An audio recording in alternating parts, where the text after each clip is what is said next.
And while we have a through line that states authorial intent means dick. Right. I don't want to have the same haircut you have, Dad. Sorry, forgive me. Harry motherfucking Tub. He'll be crawling to something else. Yeah, you know. JK, Rowling, do something else. Damn it. So was this before or after the poster and you vomiting all over the couch? For those of you that can't see, Ed's eyes just crossed. That is fucked up. But it's not wrong.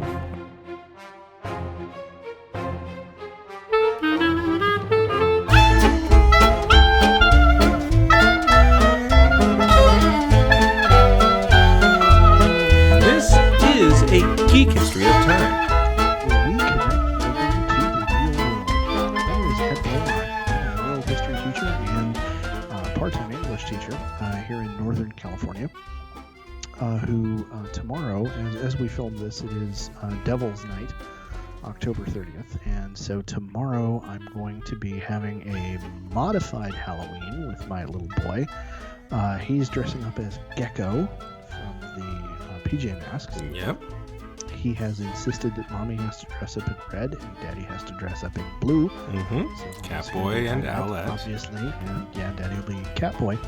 And he doesn't know this, but we're going to be taking him on a walk through a neighborhood we're fairly certain is going to be pretty heavily decorated for Halloween. And instead of going up to doors to get candy, when we get to a house, we're going to stop and we're going to give him some bunnies, chocolate bunnies, crackers. So Nice. that's our modification to give him the opportunity to get out in his costume, which he's been like insanely excited about. I'm gonna be green for Halloween. Nice. So yeah, and so that's how we're gonna enable that for him. You do what you gotta do as a parent during a plague. So how about you, sir? Well, I'm Damian Harmony. I'm a full-time Latin teacher up here in Northern California, teaching Into the Void. And I am also modifying Halloween. Actually, you know what? Make sure that you please take a picture and send me pictures of him as Gecko. My son loves the PJ Masks still. Last year, he was Catboy, and his cousins were Owlette and Gecko. That is fucking brilliant. Yes. So this year, he'll be Luke from Tatooine Luke, and Julia will be... my daughter will be Rey from Jakku Rey. So a lot of beige. Very cool. A lot of beige. A lot of light colors. Yep. And I will be the Dungeon Master from the D&D cartoon. Okay. Speaking of, you need to give me pictures. Sure. I need to see the skull cap. Oh, yeah. And the half fringe wig. More than happy to. With that, because damn. Yep. All right. So, but we actually, before we started recording our podcast tonight, I spent about an hour making a scavenger hunt, an in-home scavenger hunt. And there's different stations that, and they have poem clues that they have to go and look for stuff on. And there's candy at some of them. And then eventually they will find their buckets already filled with candy. So that's how we're doing it this year. Yeah. Very cool. Yeah. Which, of course, means that you're actually going to have a supply of candy that you can surreptitiously siphon off of. Yes. For the next month as parent tax. Well, as filler, is the way. This is the way. As filler for their buckets to make them look bigger, I used last year's rejected Halloween candies that they never got around to. Okay, so wait. Yep. Because this now brings up a really critically important set of questions. Uh-huh. What all got rejected from last year's candy? What do your kids consider the also-rans? Mostly like jelly-based candies, so gummy type stuff. So dots. Yeah, stuff like that. Okay. So bags of things that people would buy, like bags of Swedish fish. Oh, okay. Yeah. Nature's Harvest bars, granola bars. Who the fuck does that for Halloween? I'm just grateful it's not boxes of raisins, you know? Yeah, okay, good point. Yeah. Now, I say that knowing full well that when I lived as a roommate to producer George, we handed out little sample boxes that were given to us by his wife Stacy, whom you've heard on the Status Out podcast. His wife brought home from her work, because she worked at a doctor's office, a bunch of samples of Lever 2000 soap, tiny boxes, and we handed those out for Halloween. Now, my favorite part... I didn't realize you were fucking chaotic evil. Yeah, my favorite part... No, I didn't do raisins, so I'm neutral evil.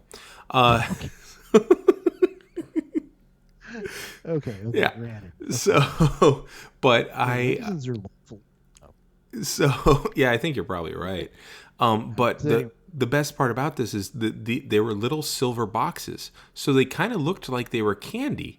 And I picture a kid opening it up and eating and then swearing, but the problem already solved itself.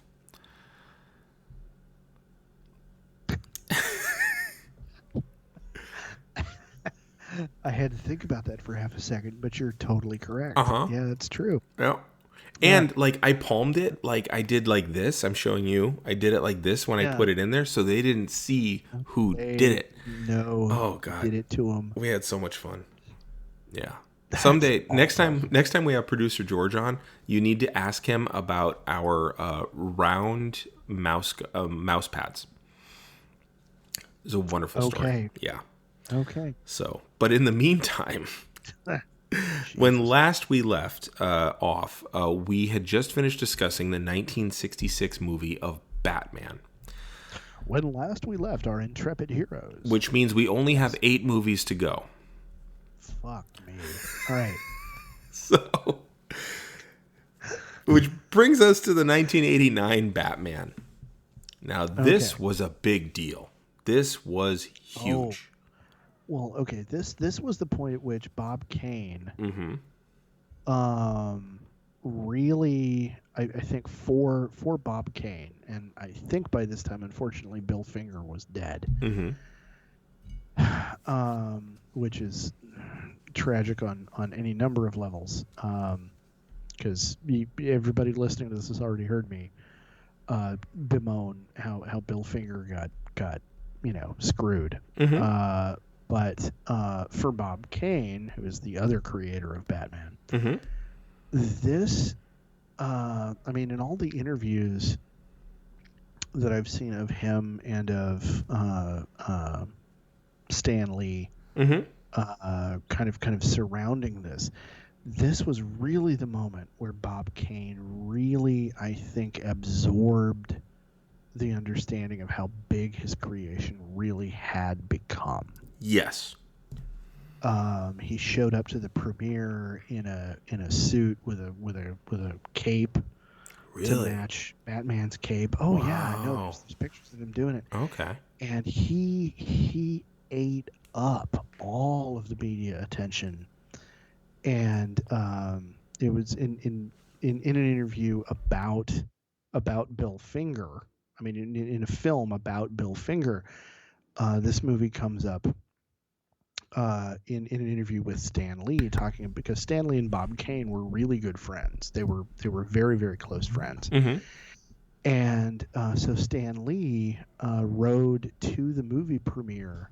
Stan and his wife and Bob Kane and his wife went to the movie premiere of the '89 Batman movie. Oh wow! Together, and Bob Kane apparently. For those of us, living through the era of the MCU, this is really funny. But Bob Kane apparently leaned across in the limo and patted Stan on the knee and said, who knows, man? Someday, maybe Spider-Man will make it too. Oh, boy. And of course, thankfully, Stan Lee lived long enough to laugh as he told that story. Sure. To the interviewers about, now let's take a look at the MCU compared to whatever the fuck DC is trying to put out. Right. Sorry. My partisanship is showing there. But yeah, no, this really was the moment where, even though Bob Kane had basically made a living off of Batman for almost 30 years by for forever Mm-hmm. by that time. I'm thinking since the TV series, but like, forever and a day. Mm-hmm. Since then, this was the point at which he really felt like he had been recognized by the big time. Gotcha. If that makes sense. No, it does. It does. It's just a damn shame that he left out Bill Finger. Well, yeah. Yeah. Yeah. There are lots of people who want to get on Stanley, vilify Stanley for doing the same thing to Jack Kirby. Doing the same thing for Jack Kirby, and my argument in this regard is, you can have an opinion about Lee and Kirby, mm-hmm. but what happened to Bill Finger, what Kane did to Finger, I think is easily 20 times worse. Yeah. Easily, like, because Kirby managed. Kirby went on to do. He went over to DC for a while. Yeah, he went over to DC for a while. He bounced back and forth between Marvel and DC over the course of his career, and mm-hmm. he is recognized as a legend. He is. He's not the face of the company like Stan Lee was, but he is recognized as having done the horse's share of the plow. Yeah, and if you mention his name in a room full of comic book geeks, everybody's going to be like, "Oh yeah, well, duh." Yeah. If you go into a room full of comic book geeks and mention Bill Finger, there's going to be a percentage of the crowd who's going to look at you like, "Who? Who?" Yeah. And then there's going to be a percentage of like, that poor guy. Man, and then there's going to be a percentage, and that percentage is me, who's going to be reaching for a broadsword going, "Where the fuck is Bob Kane?" Son of a bitch must pay. So, but anyway, moving on, talking about the 89 movie. Yeah, I hijacked it. But no, it's fine. It's fine. I think it's funny that you acted the most like a Batman villain just now, threatening to sword Kane. Nice. Thank you. You know what? I ain't even mad about that. No, I had my finger on the pulse on that one. I really did. Oh man. You got to curb your enthusiasm there. It's on the leeward side of things. So okay, good day. Thank you. Good day, Thank sir. you. I appreciate that. All right, so it's 1989. It's Batman. There are billboards with just the emblem up, right? The marketing campaign for this is fucking brilliant and simple and elegant. I lived in Florida because I talked about this last time with the movie that had come, So we went to see it in the theaters in Gainesville, nearest big town. Shit. Okay, wait. Yeah. Now, if I remember right, you were. Well, it's 89. Yeah, I understand. Hold on. I'm trying to do the geography here in my head. Oh, gotcha. So you were near Milton, right? No. Part of the state is Milton? Milton, I don't know. We were near, you might have heard of Chiefland or Williston. How far were you from Pensacola? 2 hours. Oh, shit. Okay, you're in a different part of the state. Yeah, no, we're in north central Florida. We were the seat of Levy County. Yeah. Got it. Okay. So we went to, For some reason, I was thinking Panhandle. All right, Ocala? Did you ever hear of Ocala? Yes. Okay, yes, about 40 miles north-ish of Ocala, I believe. Okay, so you drove to Gainesville. The main point is you drove all the way to. You went all the way into town. Yep. And for some reason, I was tasked with the task of getting the sodas. Now, a family of 4, you get 2 large sodas, you share. That's how it works. Okay. Okay, fair enough. Parents had already gotten the popcorn. So I mean, big day out, right? Yeah, when you go down the aisle, you're walking down the aisle. You normally keep your ass to everyone, right? Yeah. Yeah. In the States. Anyway. Yeah. Apparently in Europe, it's a different thing. Oh, okay. Well, so I was thinking in 11-year-old logic, well, I can't see where my feet are going to be. So I'm going to go crotch to everyone, ass to the screen. Now, that was before the movie started, okay? Before the movie started. Yeah, okay. So I'm walking down. I got these 2 giant, for my, 11-year-old hands, giant fucking cups. Oh, no. And I'm walking, And I got big feet. At 11 years old, my foot size had grown 4 sizes in 3 months. So Holy I'm a puppy. cow. I don't know how to make this shit work. So I'm walking. You have no coordination. None. You don't know what you're doing. So walking down the aisle and trying to sidestep. People are polite. They're pulling back. And I trip over my dad's first foot as I'm stepping with my... So then my knee goes straight down. And luckily Dad is a spreader because my knee, it hit right in the space where someone's balls would have been, but for the fact that he was a spreader.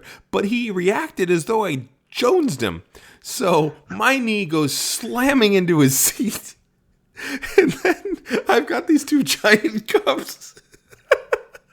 And they come out and of... he was wishing he was wearing a cup. Well, yeah. But so I missed him, but he's reacting.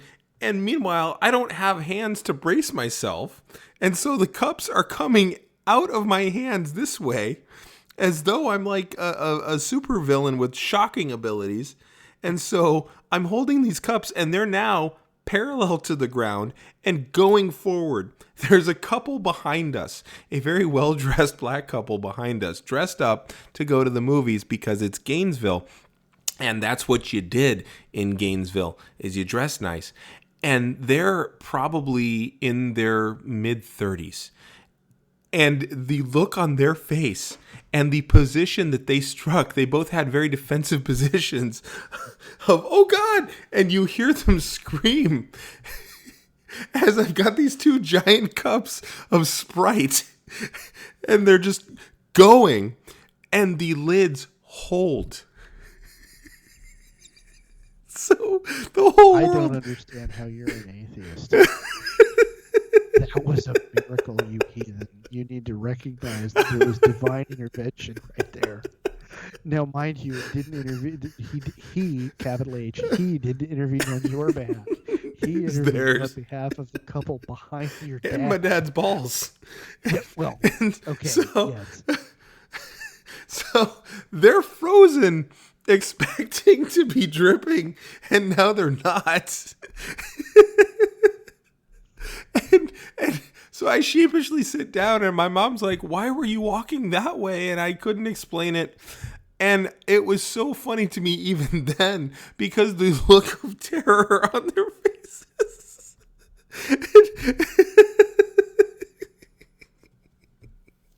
And I almost chone-shotted my dad.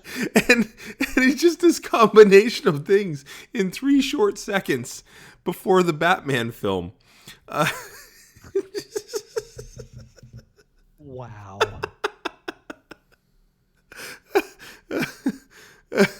Just I got nothing but wow. So by comparison, my own memory is vivid but much less dramatic. I'll just point out, as of the release of this, it's a 50-50 shot that I'm already 43 by this point. I'm still moved to almost tears of a story that happened. How could you not be? When I was 11, 31 years ago. Okay, 32 years ago. It happened when you were 11, so the level of humor you're going to approach it with is always going to be 12. Maybe. But like, sure. It's so beautiful because of their expression and the frozen and the kind of looking around like something should have happened. And thank God it didn't. But just the shouts that they had and the fact that I didn't end up drenching this couple of Sprite who just wanted to go see a movie. This crazy white kid who's walking the wrong way down the goddamn aisle. Just, but you were only walking the wrong way down the aisle to an American audience. Yeah, okay. There was actually it was a really funny story I read somewhere years ago about somebody going to a movie theater in Europe with a group of their European friends. Sure. And moving their way down the aisle, and as they were moving their way down the aisle, not facing the people that they were moving past, with their butt facing toward people. Sure. Everybody started snickering at them. Okay. because You don't do that here. You're sticking your ass at us. Right. Like, why are you doing that, man? Like, what is that about? Sure. And to us, of course, facing somebody like that means your crotch is at knee level for them. Right. And so, because we're all descended culturally from the Puritans, that's not acceptable. Right. So, but yeah. Okay, Yeah. so your memory of going to see the movie. My memory is, and of course, friend of the show, Bishop O'Connell, is going to remember this because he and I went to this movie together. Oh, This neat. was like, oh, dude, okay, no, look, there was never any question. Like, when we heard that the movie was coming out, we just knew that we were going to go see this movie. Like, and there was no way one of us was going to go without the other one. Nice. And we were 14 at this point.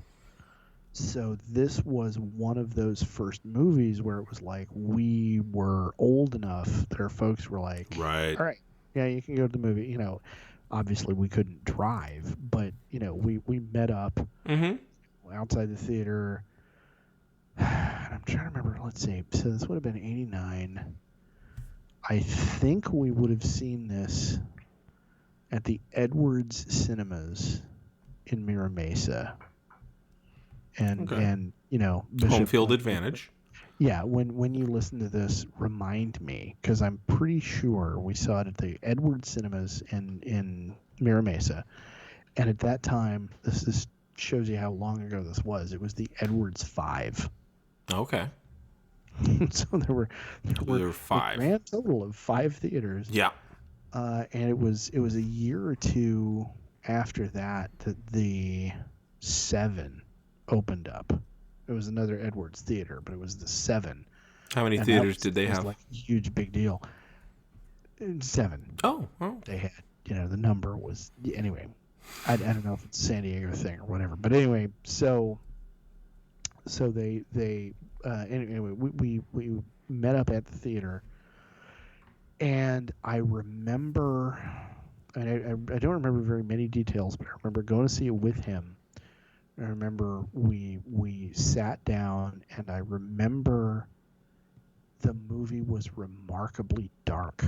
Oh, I'm gonna get to that. And we were both completely fucking blown away. Yeah, it was redarkable. It was, yeah, and it was a complete departure from like everything. Yes. And we both left the theater fanboying so fucking hard. Like, because it was in its response, it was iconic. Yeah, oh yeah. I think that was a brilliant move on Burton's part. So this is the Tim Burton Batman. This is the first serious Batman. This is the Batman with all the gadgets Batman. The rights. Where does he get those wonderful toys? Like Jack fucking Nicholson as the Joker. Oh, he's chewing scenery like crazy. Yeah. Holy cow. So the rights to this movie had been bought 10 years prior, and they kept renewing the rights.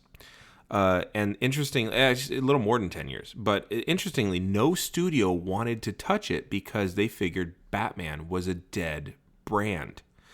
Even though Superman was a successful movie, Batman was still a no-no to the studios. So there's this guy named Michael Uslan, and if I'm mispronouncing his name, I'm sorry. He partnered up with a fellow named Benjamin Melniker, who had been an MGM executive, and in 1979, they bought the rights from the head of DC, a guy named Sol Harrison. Meanwhile, Warner Communications had acquired DC, and they were none too pleased to own DC. That was part of a takeover, and they're like, oh, fuck, now we're stuck with this. And they thought that only Superman could make them money. So no studio wanted to make this. Okay, so let's back up, though. Okay. Let's talk for a second about Superman. Yeah, sure. Because the first Superman movie was... 79. 79. Mm-hmm. Okay. Or 77. I forget. I know Rocky was 76. Okay, I Yeah. want to say that Superman was after Star Wars, so I want to say 79. Mm-hmm. So 78. Superman. Split the difference. Okay, split. Yeah. Okay, so 78 was the first Superman movie, Yes. and Superman was a response to what life was in the 70s, which we have established over the course of 2 seasons now of this podcast. The 70s sucked ass. Yeah, it was shitty. It was the worst decade like fucking ever. Yes. These are facts. Up to the 20 teens. Yeah, I was gonna say. up until the late 20 teens. Yeah. And so it was just a shit fest. And Superman showed up. Well, before Superman, Star Wars showed up and was this kind of, optimistic resistance movie. Mm-hmm. And then Superman showed up and was no shit, the big blue Boy Scout, hopeful, positive, yay. But also Kal-El. sexy. The sexual tension in that movie absolutely carried it. Okay, all right, Yeah. all right. I see. Because just all right. that's what color underwear am I wearing, and just the way that he kind of loped and moved, it was sensual. He kept Christopher Reeve caught the sensuality of Superman. Okay, all right. Which is one of the aspects of his genius. Mm-hmm. Okay, all right. I get that. Mm-hmm. I see that. Mm-hmm. But I think it's interesting that we're now talking about the 2 biggest properties associated with DC. Yes. And one of them had proven itself as being a moneymaker, and somehow everybody else was convinced that the other one couldn't be one. Yes. And so now let's talk about what's going on in '89. Oh, we will. Okay. Yeah. Right. So I'll back off then. Sure. I just. But I think when you mention Superman, I feel like like we need to throw something out about the dichotomy between the 2 characters there. Yeah. And then I got into and then in my own head I'm thinking, okay, well, there's also a decade between them. There is. Which is an important note. And it's a very important decade, too, in terms of people expressing darkness instead of expressing hope. Okay. And I think that's the pulse that it's drawing on. Now, and when we get into the character, we'll get into the zeitgeist. So, but production-wise, no studio wanted to make a dark Batman, and Uslan and Melniker specifically wanted to make a dark Batman. Everyone could only think of Batman as the campy, colorful series that we saw in the 60s. And it was there in what do we call it? Syndication. Uslan and Melniker didn't want to make that. And there were plenty of other scripts. There were other directors who looked at it, and none of them worked out for Melniker and Uslan. So from 79, give or take, through 80-something, through the late 80s, they were shopping it around and constantly being told, no, thank you. No kidding. It's spent that much time in development hell. Mm-hmm. Oh, it's astounding. I had never known that. Yeah. It's amazing how close to it never being made it was. But The Dark Knight Returns, combined with Batman the Killing Joke, awakened interest. Yes. So again, you have this interplay between the screen and the page. And this brings in Tim Burton specifically because he read Killing Joke and he loved it. And why does that not surprise me at all? Well, here's everything I know about Burton. Here's the thing that you'll find interesting, though. He'd figured out how to read a comic book as it was intended by reading Killing Joke. He blames his dyslexia. And he said it was the first comic that he truly understood the narrative structure of. Really? Yeah. Killing Joke somehow made sense to him. Now, we can get into the darkness of Tim Burton, but I think from a teacher's perspective, it's really interesting to look at how Killing Joke is framed and how it flows and how that helped a guy with dyslexia. Yeah, that's actually really fascinating. Yeah. Like, and now you've completely turned on like teacher mode in my brain. And Yep. I'm having trouble letting go of it, but like, okay, I can see that. Yeah. Oh, when you teach comic books, teach stuff like that. Like that's. Well, yeah. No kidding. Okay, and I want to. Okay. Mm-hmm. So I don't know if we're going to get into this later. If we are, then shut me up and we can move on. Mm-hmm. But when you talk about the darkness of Tim Burton, I talk Mm-hmm. a little bit about the quality of this particular darkness, because the '89 Batman movie is Mm-hmm. obviously, like undeniably, it's a response to the '68 film and series, Yes, and it is like visually it is immensely dark, it is. but it's Tim Burton dark. It's not like Christopher Nolan dark. There's a campy darkness to it. Yeah. And like there's yes, it is. It is lacks arch. grit. It is incredibly. Yes, there is. It is noble dark. Yeah. You know, there's grim dark. There's noble bright. Yeah. And then and you have grim bright, and this is like noble dark. It is darkly toned, but it is still Three Color Comics darkly toned, and the hero is still very much a hero with a tragic backstory. And there is no moral ambiguity in it.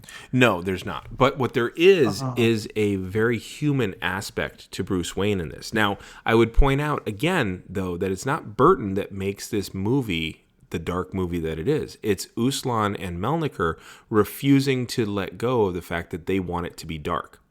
Burton is of the same mindset, but it's these two guys that really push it. So this dynamic duo, who own the rights, they finally end up at Warner. Thank you. They finally end up at Warner Brothers again. And Warner had been very high on the commercial success of two comics that I just mentioned, and the box office success of Tim Burton, because of his work with Pee Wee Herman in Pee-wee's Big Adventure and Beetlejuice. And Beetlejuice, I remembered. I had completely fucking forgotten about Pee-wee being a Tim Burton thing. Yep. And now that that comes out of my mouth, I'm like, how could you fucking forget that was Tim Burton? Oh yeah. Like, come on. It's definitely got his aesthetic, yeah. So you have Beetlejuice, Pee Wee Herman, Burton's making money for them. So Warner Brothers is like, you know what? Batman has a chance if he does it. Now, Tim Burton looks at all of it and he says, this movie, and here's where it really gets interesting, this movie is not about Batman. If they're going to be serious about it, it can't be about Batman. If it's going to be serious, it has to be about Bruce Wayne. Fair enough. And that's a huge departure and response to all the prior Batman movies that had come.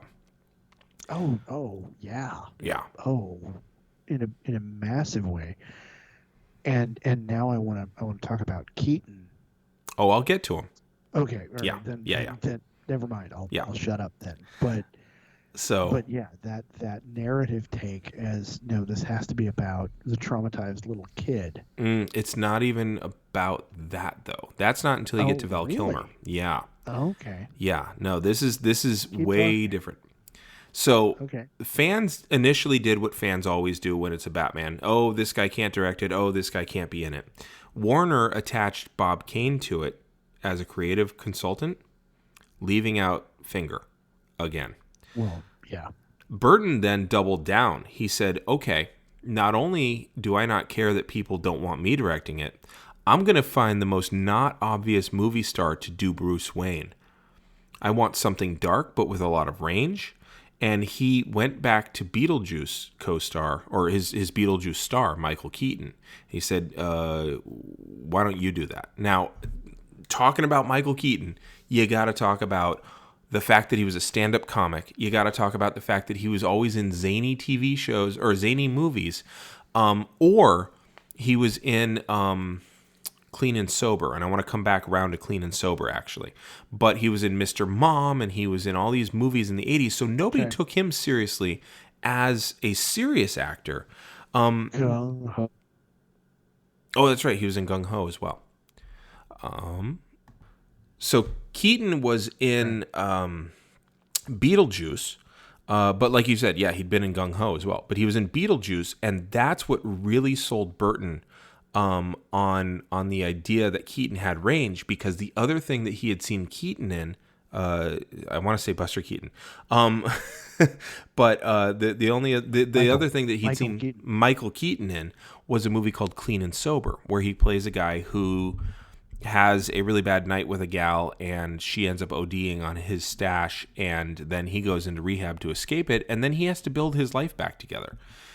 And that movie is an amazing movie, and Keaton absolutely is tormented through the whole thing. And Burton said, that's the range I want. I've seen him be manic and crazy, and I've seen him be tortured. He's the one. And that's the Bruce Wayne that I want, is one who is darkly tortured inside and still finds a way to push through.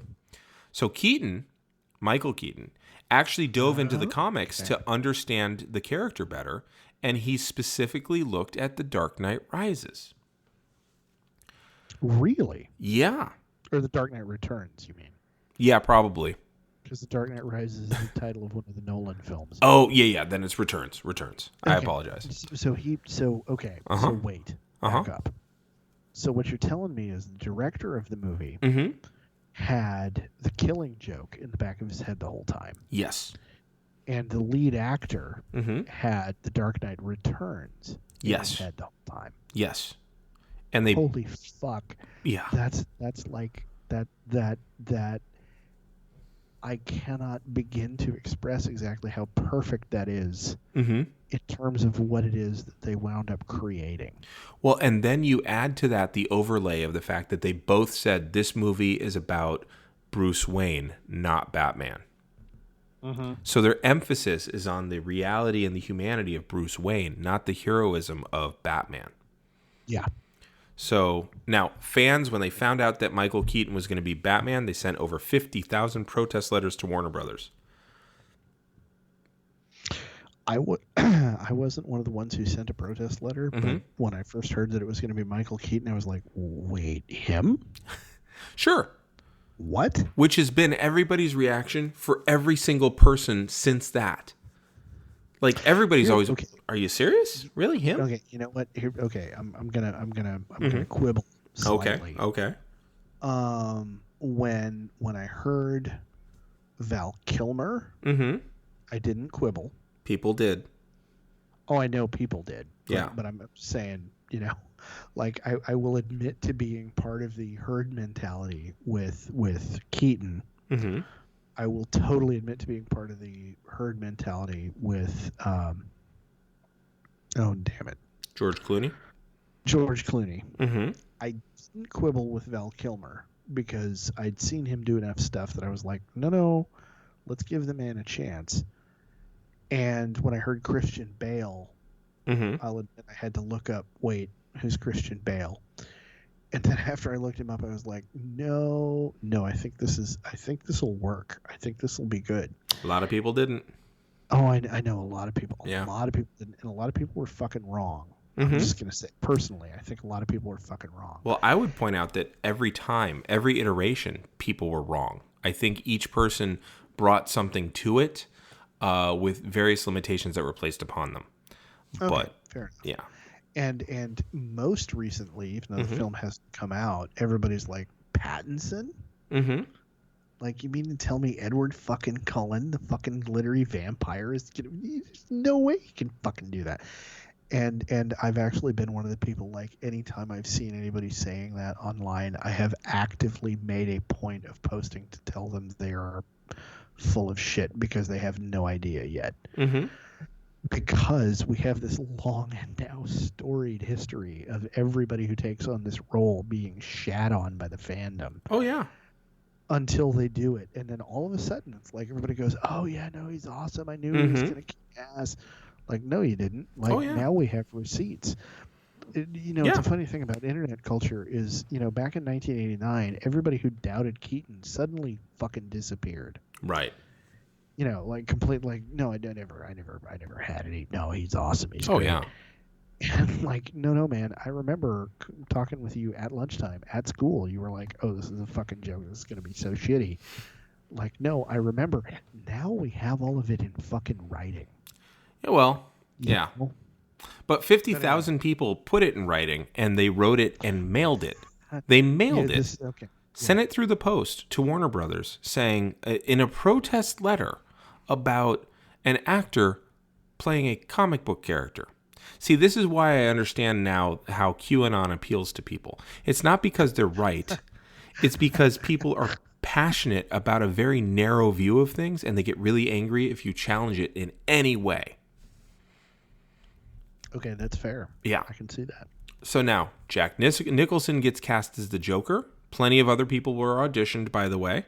However, Nicholson had been the choice for the role as early as 1980. No kidding, really? Yeah. Oh, yeah. And he worked out an incredibly good deal. He said, I will give you back $4 million of my salary in exchange for a cut of the film's earnings and merchandise. Oh, shit. Really? So for 40% of his salary, I think he was getting $10 million to do it. For 40% of his salary, he ended up making, I want to say, about $100 million. Yeah, no kidding. So let's get into the cinematography of it. All right. So the set design and the cinematography themselves was an outward expression of Bruce Wayne's torment. Everything looked like a send-up of the movie from the 1920s called Metropolis, but a worse version. It's like Picasso fucked with German expressionism and fascist architecture. And by the way, that's a line that you'll only ever hear on this podcast. If you find another podcast that uses that line just as authoritatively, you go listen to that, you know? But yes. Okay. All right. I totally see what you're saying. Yeah. It was deliberately ugly. Well, it was not only, here's the deal, it was not only deliberately ugly, but it was cartoonishly gothic. And clashing in that gothicism, though. Like, the styles themselves clashed so hard together that it just felt more and more bleak, and they made it as bleak as they could. Okay. Visually. Yeah. Totally not wrong. What strikes me thinking about it right now, like if I imagine the film, the image that I have in my head is Michael Keaton in Wayne Manor, and everything around him is just slightly out of scale. It's just slightly too monumental. Yes. And it's all dark blues and purples. And then a lot of steam. A lot of steam. A lot of steam. In the city, there's all kind of steam. And then the image that I'm having that is showing up in my head right now, imagining the film. There are several different pictures that jump out at me, but is Michael Keaton not in the cowl, not as Batman, but as Bruce Wayne, turning and seeing the bat signal, and he is illuminated in a very sharp kind of spotlight effect. Yep. And everything around him is in these dark shades of blue, and there's this very cold light on him staring upward and out the window. And it's this like whoever was responsible for the set design and the lighting deserved an Oscar. Like, speaking of which, that's Anton Furst, the production designer. Okay. And he said, How quote, did I know you were going to know that? well, even a quote from him. He says, "We imagined what New York might have become without a planning commission. A city run by crime, with a riot of architectural styles, an essay in ugliness, as if hell erupted through the pavement and kept on going."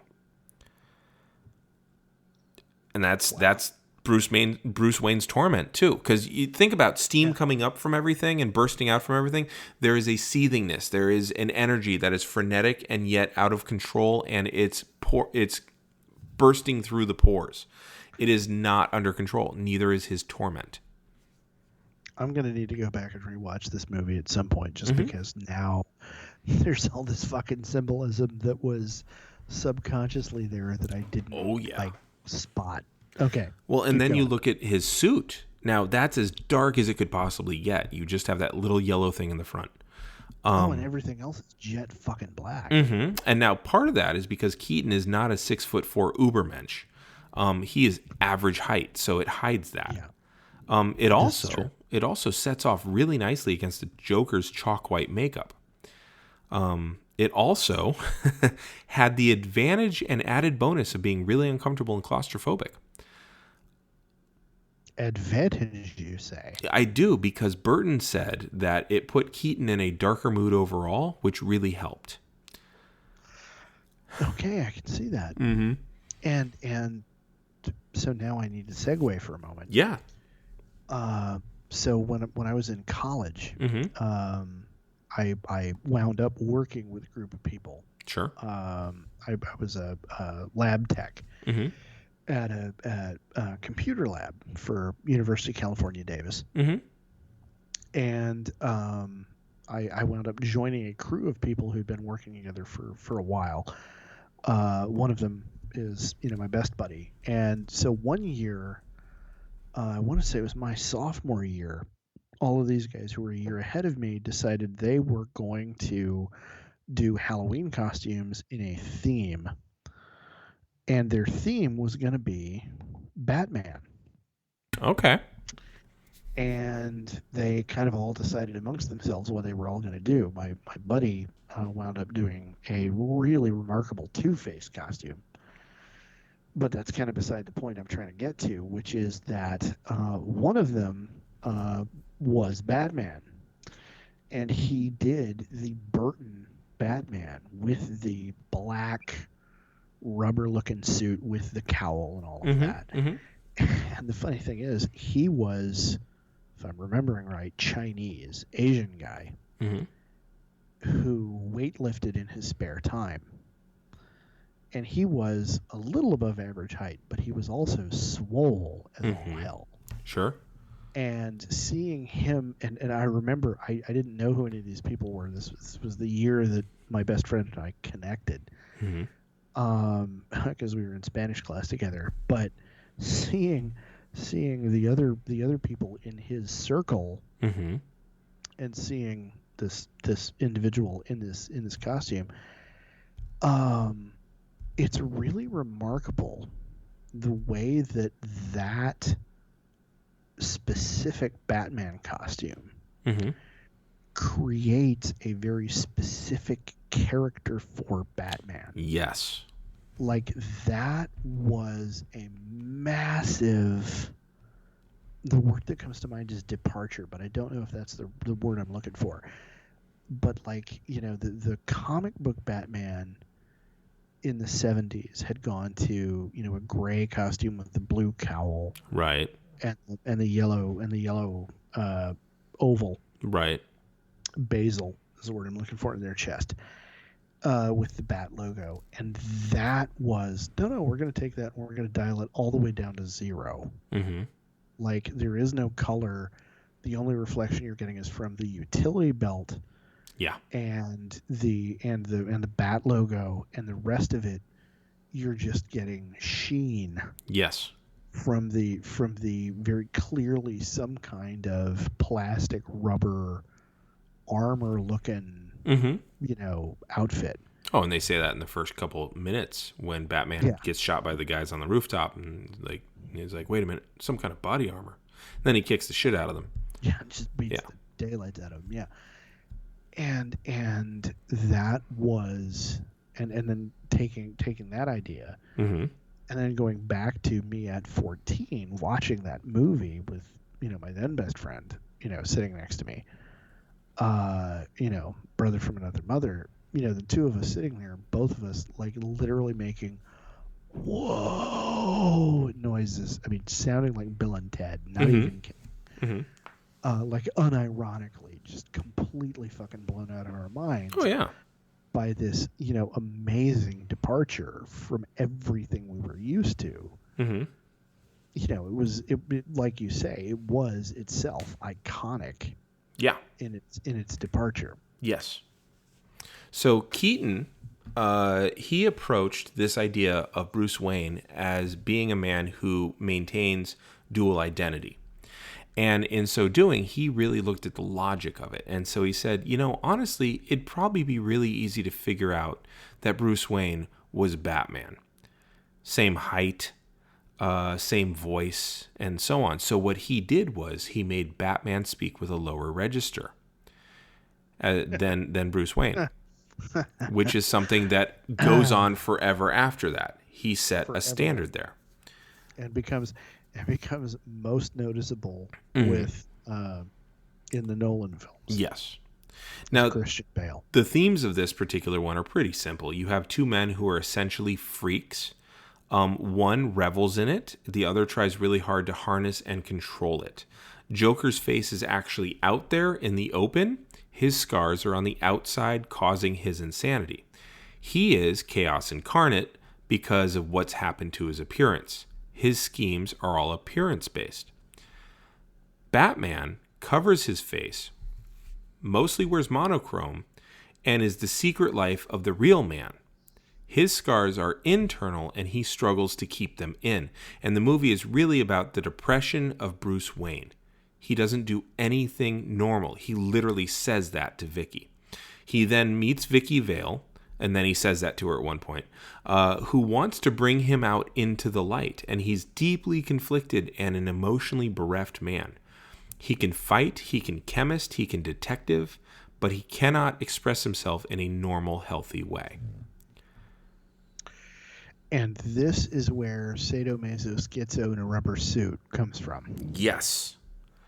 Whereas Joker is, I'm externalizing all of my pain, which happened to just be appearance-based, but I'm going to externalize it and make everyone feel it.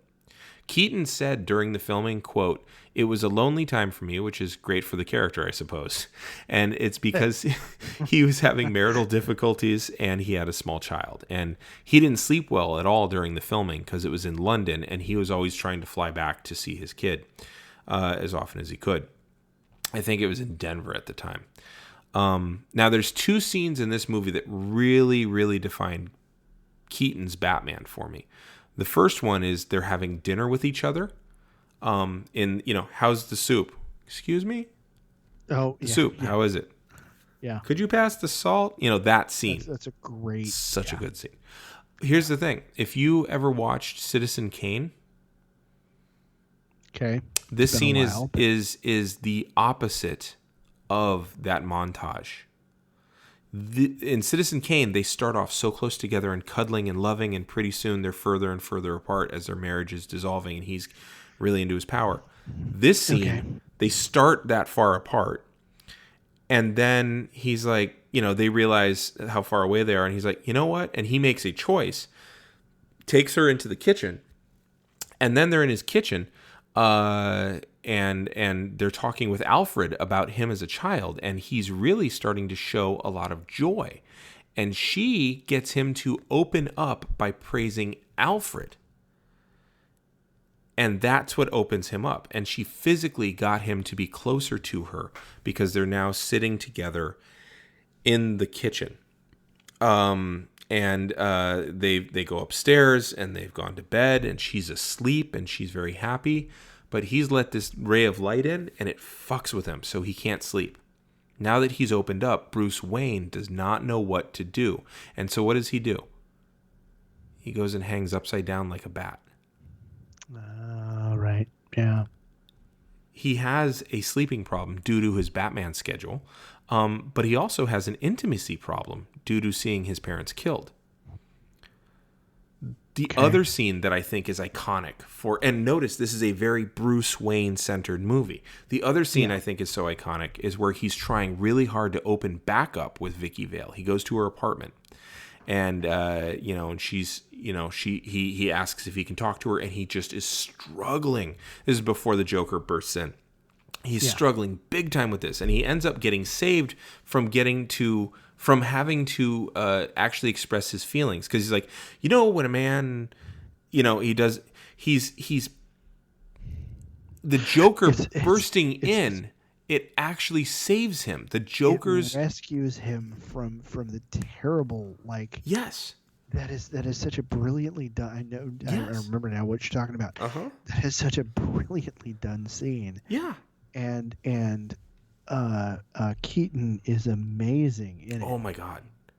And Yeah. the relief. What's fucked up about it is the Joker bursts in, and there's this moment of like, oh, thank God. Yes, because this is On not going Keaton's well. face. I've had to reset 4 times. I've had to start over. Like, Yeah. I can't even tell you how many Like times. he's withdrawn. He's a withdrawn nerd who's getting it all wrong. He's paralyzed when he's trying to tell her about himself, to the point of physically retreating, and he's trying to tell her about his life. He tells her in the third person. He says, "My life is really complex," and then he restarts. He's like, "You know how a normal person gets up and goes downstairs and eats breakfast and kisses somebody goodbye," and at that point she's like, "Oh my God, you're married." He says, and goes to a job, and and he can't actually tell her that he's Batman until she gets up and goes to the door, because then he's like, "I'm Batman. I'm Batman." And his mouth, and his mouthing, I'm Batman. I'm Batman. So even then, he's only mouthing it, like you said. He can't even verbalize that. Verbalize. And then Nicholson bursts in. Yes. And all of a sudden, he can. The only comparison that comes to mind in that moment is all of a sudden he is. I want to say freed up, but I almost don't know if that's right. He's allowed to fall back on the Peter Parker as Spider-Man. You know what, Jack? You want to get nuts? Let's get nuts. Let's get nuts. Yeah. Come on, let's get nuts. Because confrontation he's comfortable with.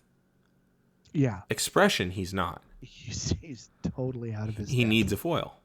Yeah. Now, you wanted to talk about the context of the time. Yes. In the late 1980s, unemployment was on the rise, crime was on the rise, homelessness was on the rise, and suicide was on the rise.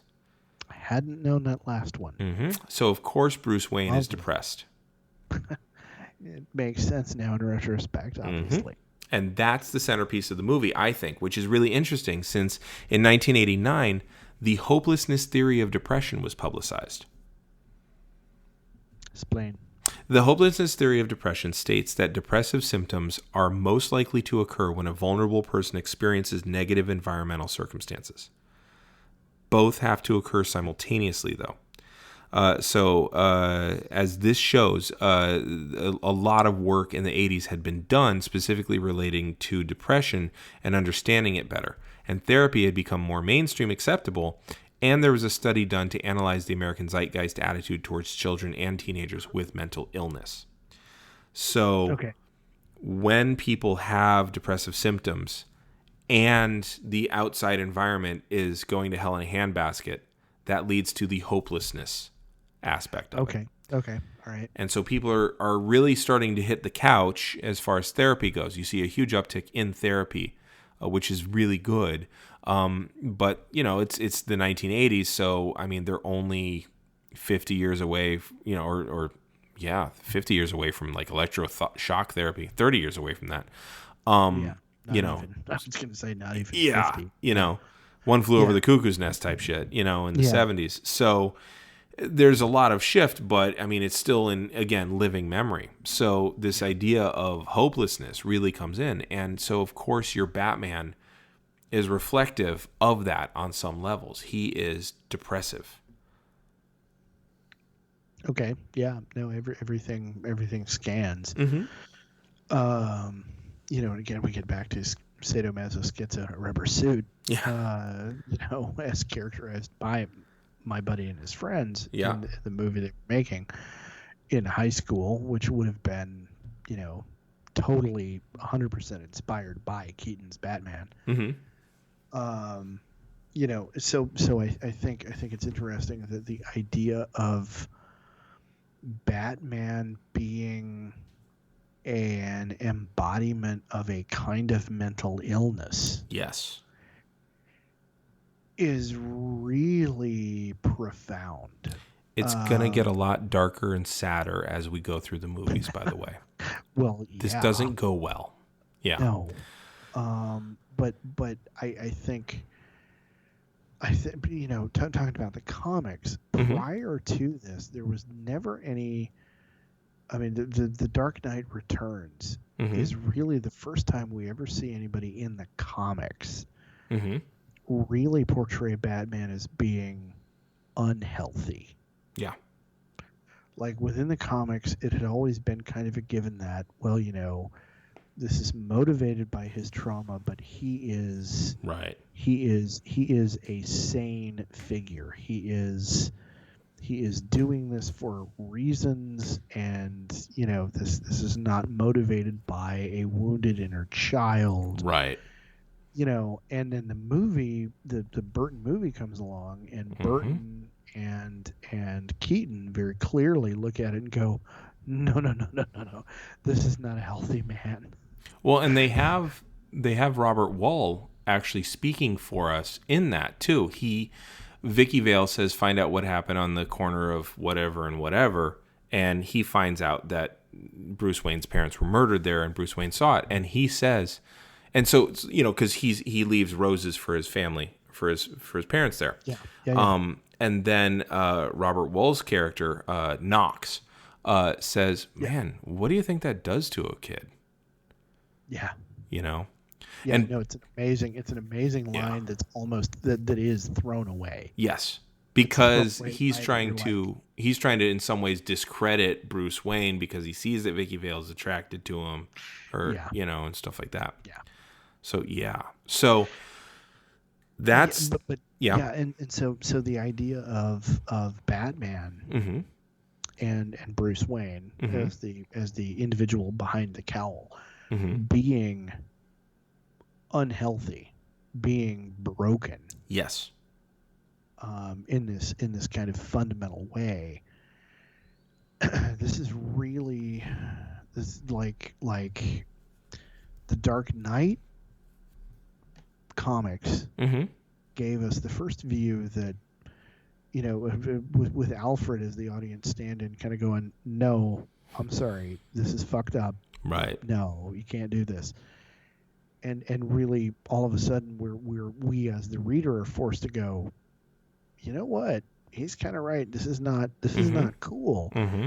And then the '89 movie making it really clear that, like, no, this is the language didn't exist then. Nobody spoke this way about it then. But like, no, this is a really maladaptive coping mechanism. Yes. For massive trauma. Yeah, and it was, again, it wasn't so much focused on the trauma and its impact as it was that this guy is absolutely depressed. Like that is enough unto itself. He is a depressed individual. And what I found so interesting about this Batman, compared to all the comics that came before and compared to all the movies that came before, this one wasn't about Batman. Like, Alfred's reacting to Batman in the ones that you were talking about. This is about Bruce Wayne, and Batman is an offshoot of him. Yeah. Very much. Yeah, no, you're totally right. Yeah. So this is entirely focused on the internal psychology of what drove Bruce Wayne to do this. Mm-hmm. Mm-hmm. And that is part and parcel, I think, with what I'm talking about. Yeah. Because that's the root of where all of this comes from. Mm-hmm. And the idea that Bruce Wayne ain't right in the head, right, is a really big deal going forward. It is. From here. It is. And if nothing else, him being conflicted is what ends up being kind of the shorthand later on. Yeah. Or wanting to give it up, becomes the shorthand later on. But in this particular one, he's depressed. Now, that's the '89 Batman, and I mean, the story of me almost crotching my dad and spriting two people behind him probably ate up a good 10 minutes. So I think it's probably good to hold over the 92 version for the next episode. Right, fair enough. And it sounds like we talked about kind of what we gathered from this already, but I would point out that 1989 was a very depressing time. 1988, when the movie was being made, was a very depressing time in Keaton's life. It was a very depressing time in our country's life. And I think that might be why a lot of that button was being pushed.